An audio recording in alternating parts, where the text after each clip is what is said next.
Chapter 10. How the Cuttenclips Lived. The travelers had taken no provisions with them because they knew that they would be welcomed wherever they might go in the land of Oz, and that the people would feed and lodge them with genuine hospitality. So, about noon, they stopped at a farmhouse and were given a delicious luncheon of bread and milk, fruits, and wheat cakes with maple syrup. After resting a while and strolling through the orchards with their host, a round, jolly farmer, they got into the wagon and again started the Sawhorse along the pretty winding road. There were signposts at all corners, and finally they came to one which read, "Take this road to the Cuttenclips." There was also a hand pointing in the right direction, so they turned the Sawhorse that way and found it a very good road, but seemingly little traveled. "I've never been to the Cuttenclips before," remarked Dorothy.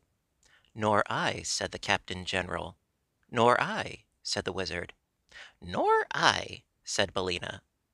"I've hardly been out of the Emerald City since I arrived in this country," added the Shaggy Man. "Why, none of us has been there, then," exclaimed the little girl. "I wonder what the Cuttenclips are like." "We shall soon find out," said the Wizard, with a sly laugh. "I've heard they are rather flimsy things." The farmhouses became fewer as they proceeded, and the path was at times so faint that the Sawhorse had hard work to keep in the road. The wagon began to jounce, too, so they were obliged to go slowly. After a somewhat wearisome journey, they came in sight of a high wall, painted blue with pink ornaments. This wall was circular and seemed to enclose a large space. It was so high that only the tops of the trees could be seen above it. The path led up to a small door in the wall, which was closed and latched. Upon the door was a sign in gold letters, reading as follows: "Visitors are requested to move slowly and carefully, and to avoid coughing or making any breeze or draught." "That's strange," said the Shaggy Man, reading the sign aloud. "Who are the Cuttenclips, anyhow?" "Why, they're paper dolls," answered Dorothy. "Didn't you know that?" "Paper dolls? Then let's go somewhere else," said Uncle Henry. "We're all too old to play with dolls, Dorothy." "But these are different," declared the girl. "They're alive." "Alive?" gasped Aunt Em in amazement. "Yes, let's go in," said Dorothy. So they all got out of the wagon, since the door in the wall was not big enough for them to drive the Sawhorse and the wagon through it. "You stay here, Toto," commanded Dorothy, shaking her finger at the little dog. "You're so careless that you might make a breeze if I let you inside." Toto wagged his tail as if disappointed at being left behind, but he made no effort to follow them. The Wizard unlatched the door, which opened outward, and they all looked eagerly inside. Just before the entrance was drawn up a line of tiny soldiers with uniforms brightly painted and paper guns upon their shoulders. They were all exactly alike from one end of the line to the other, and all were cut out of paper and joined together in the centers of their bodies. As the visitors entered the enclosure, the Wizard let the door swing back into place, and at once the line of soldiers tumbled over, fell flat upon their backs, and lay fluttering upon the ground. "Hi there!" called one of them. "What do you mean by slamming the door and blowing us over?" "I beg your pardon, I'm sure," said the Wizard regretfully. "I didn't know you were so delicate." "We are not delicate," retorted another soldier, raising his head from the ground. "We are strong and healthy, but we can't stand draughts." "May I help you up?" asked Dorothy. "If you please," replied the end soldier. "But do it gently, little girl." Dorothy carefully stood up the line of soldiers, who first dusted their painted clothes, and then saluted the visitors with their paper muskets. From the end it was easy to see that the entire line had been cut out of paper, although from the front the soldiers looked rather solid and imposing. "I've a letter of introduction from Princess Ozma to Miss Cuttenclip," announced Dorothy. "Very well," said the end soldier, and blew upon a paper whistle that hung around his neck. At once a paper soldier in a captain's uniform came out of a paper house near by, and approached the group at the entrance. He was not very big, and he walked rather stiffly and uncertainly on his paper legs, but he had a pleasant face, with very red cheeks and very blue eyes, and he bowed so low to the strangers that Dorothy laughed, and the breeze from her mouth nearly blew the captain over. He wavered and struggled, and finally managed to remain upon his feet. "Take care, miss," he said warningly. "You're breaking the rules, you know, by laughing." "Oh, I didn't know that," she replied. "To laugh in this place is nearly as dangerous as a cough," said the captain. "You'll have to breathe very quietly, I assure you." "We'll try to," promised the girl. "May we see Miss Cuttenclip, please?" "You may," promptly returned the captain. "This is one of her reception days. Be good enough to follow me." He turned and led the way up a path, and as they followed slowly, because the paper captain did not move very swiftly, they took the opportunity to gaze around them at this strange paper country. Beside the path were paper trees, all cut out very neatly and painted a brilliant green color, and back of the trees were rows of cardboard houses, painted in various colors, but most of them having green blinds. Some were large and some small, and in the front yards were beds of paper flowers, quite natural in appearance. Over some of the porches paper vines were twined, giving them a cozy and shady look. As the visitors passed along the street, a good many paper dolls came to the doors and windows of their houses to look at them curiously. These dolls were nearly all the same height, but were cut into various shapes, some being fat and some lean. The girl dolls wore many beautiful costumes of tissue paper, making them quite fluffy, but their heads and hands were no thicker than the paper of which they were made. Some of the paper people were on the street, walking along or congregated in groups and talking together. But as soon as they saw the strangers, they all fluttered into the houses as fast as they could go, so as to be out of danger. "Excuse me if I go edgewise," remarked the captain, as they came to a slight hill. "I can get along faster that way, and will not flutter so much." "That's all right," said Dorothy. "We don't mind how you go, I'm sure." At one side of the street was a paper pump, and a paper boy was pumping paper water into a paper pail. The yellow hen happened to brush against this boy with her wing, and he flew into the air and fell into a paper tree, where he stuck until the wizard gently pulled him out. At the same time, the pail went into the air, spilling the paper water, while the paper pump bent nearly double. "Oh, goodness me!" said the hen. "If I should flap my wings, I believe I'd knock over the whole village." "Then don't flop them, please don't," entreated the captain. "Miss Cuttenclip would be very much distressed if her village was spoiled." "Oh, I'll be careful," promised Billina. "Are not all these paper girls and women named Miss Cuttenclips?" inquired Omby Amby.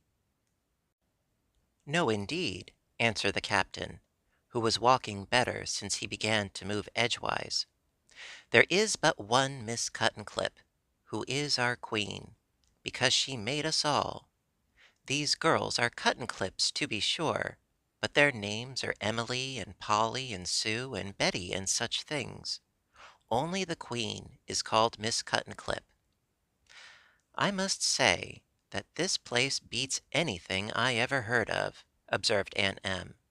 "I used to play with paper dolls myself, and cut 'em out, but I never thought I'd see such things alive."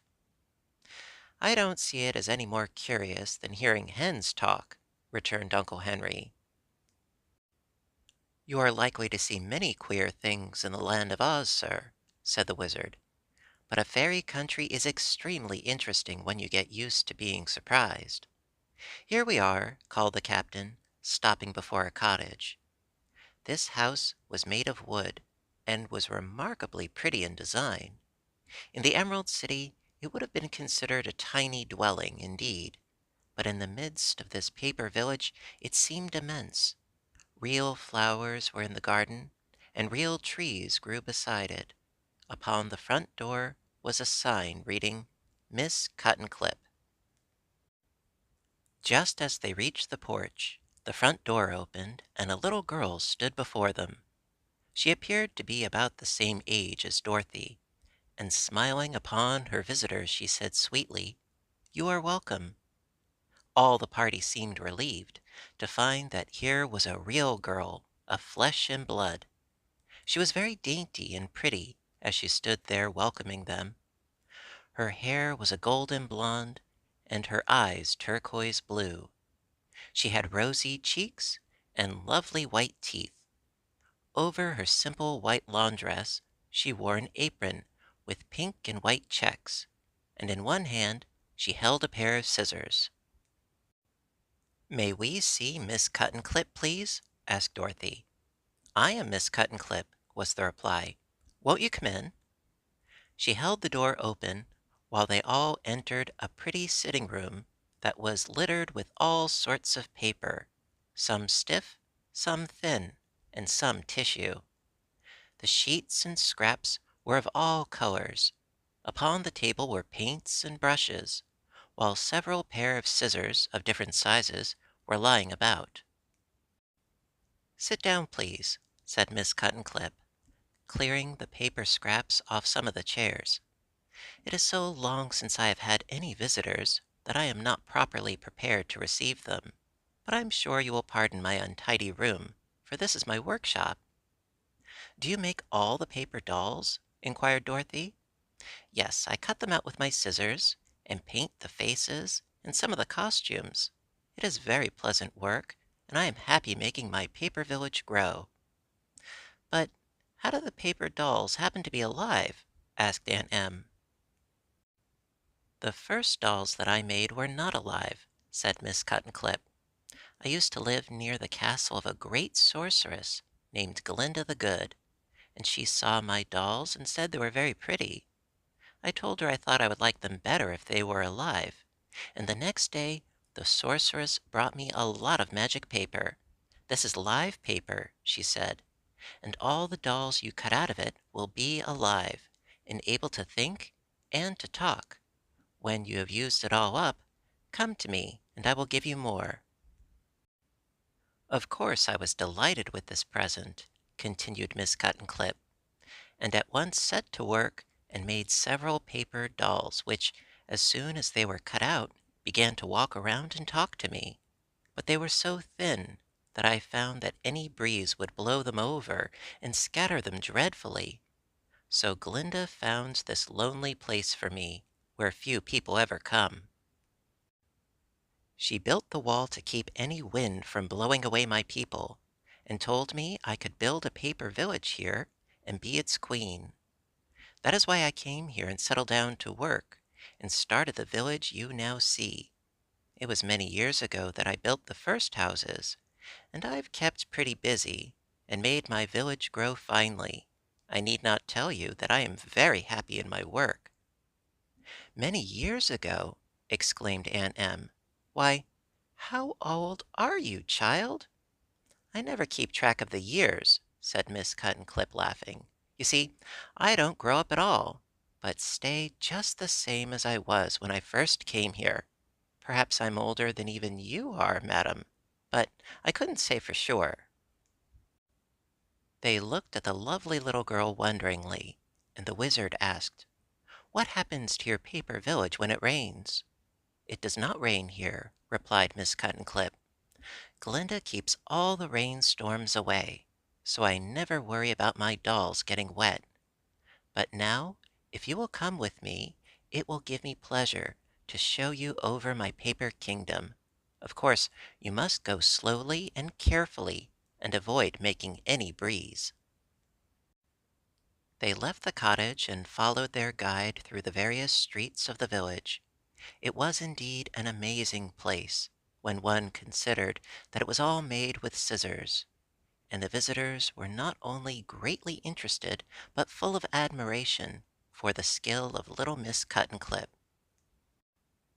In one place, a large group of especially nice paper dolls assembled to greet their queen, whom it was easy to see they loved dearly. These dolls marched and danced before the visitors, and when they all waved their paper handkerchiefs and sang in a sweet chorus a song called "The Flag of Our Native Land," at the conclusion of the song they ran up a handsome paper flag on a tall flagpole, and all the people of the village gathered around to cheer as loudly as they could, although, of course, their voices were not especially strong.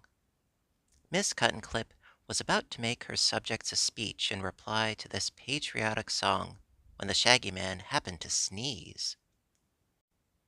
He was a very loud and powerful sneezer at any time, and he had tried so hard to hold in this sneeze that when it suddenly exploded, the result was terrible.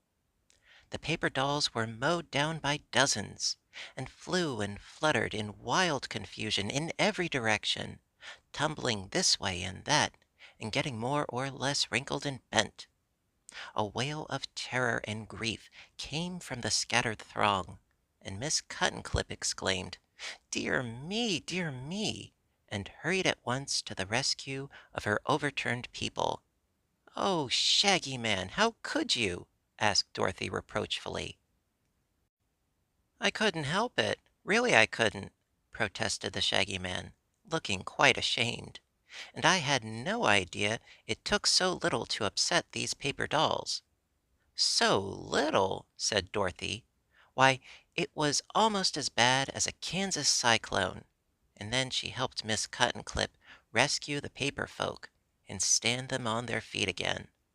Two of the cardboard houses had also tumbled over, and the little queen said that she would have to repair them and paste them together before they could be lived in again. And now, fearing they might do more damage to the flimsy paper people, they decided to go away. But first, they thanked Miss Cuttenclip very warmly for her courtesy and kindness to them. "Any friend of Princess Ozma is always welcome here, unless he sneezes," said the Queen, with a rather severe look at the Shaggy Man, who hung his head. "I like to have visitors admire my wonderful village, and I hope you will call again." Miss Cuttenclip herself led them to the door in the wall, and as they passed along the street, the paper dolls peeped at them half fearfully from the doors and windows. Perhaps they will never forget the Shaggy Man's awful sneeze, and I am sure they were all glad to see the meat people go away.